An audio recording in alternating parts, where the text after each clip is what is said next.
వీధి కుక్కల విషయంలో హైకోర్టు కీలక ఆదేశాలు జారీ చేసింది. తెలంగాణలో వీధి కుక్కల బెడదపై హైకోర్టు తీవ్ర ఆగ్రహం వ్యక్తం చేసింది. కుక్క కాటుకు ఎంతో మంది బాలలు తమ ప్రాణాలు కోల్పోతున్నారని తెలిపింది. గత ఏడాది అంబర్పేటకు చెందిన ప్రదీప్ అనే బాలుడు వీధి కుక్కల బారిన పడి మృతి చెందాడు. ఈ ఘటనను సుమోటోగా స్వీకరించిన తెలంగాణ హైకోర్టు మరోసారి విచారించింది. ఇందులో భాగంగా కుక్కల దాడులను ఆపేందుకు ప్రభుత్వం తీసుకుంటున్న చర్యలను హైకోర్టు ప్రశ్నించింది. ఒక ఘటన జరిగిన వెంటనే అధికారులు అలర్ట్ అయ్యి తీసుకోవలసిన చర్యల్లో నిర్లక్ష్యం వహిస్తున్నారని హైకోర్టు అభిప్రాయపడింది.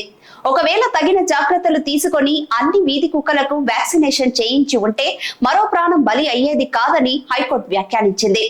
కొద్ది రోజుల క్రితం పటాన్ చెరువు వద్ద కుక్కల దాడిలో మరో బాలుడు మృతి చెందాడు. 6 సంవత్సరాల విశాల్ అనే బాలుడిపై వీధి కుక్కలు దాడి చేయటంతో బాలుడు మరణించాడు.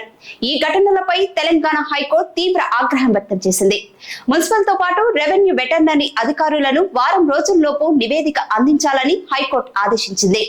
మొత్తం రాష్ట్రంలో ఎన్ని వీధి కుక్కలు ఉన్నాయి, వాటిలో ఎన్నింటికి వ్యాక్సినేషన్ చేయించారు అని హైకోర్టు ప్రశ్నించింది.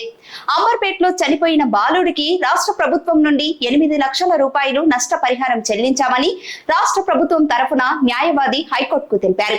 దీనిపై ఆగ్రహం వ్యక్తం చేసిన న్యాయమూర్తి కేవలం పరిహారం చెల్లిస్తే సరిపోతుందా అని ప్రశ్నించారు.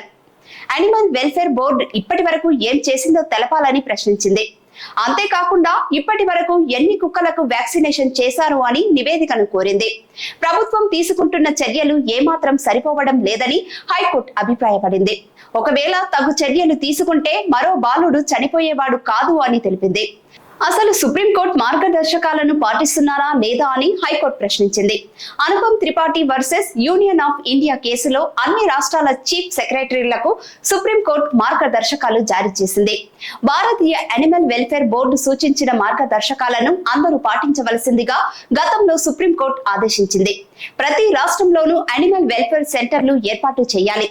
వీధి కుక్కలను పట్టుకునేందుకు ప్రత్యేక వాహనాలను సిద్ధం చేయాలి. ఇలాంటి చర్యలు ఎంతవరకు చేపడుతున్నారని తెలంగాణ ప్రభుత్వాన్ని హైకోర్టు ప్రశ్నించింది.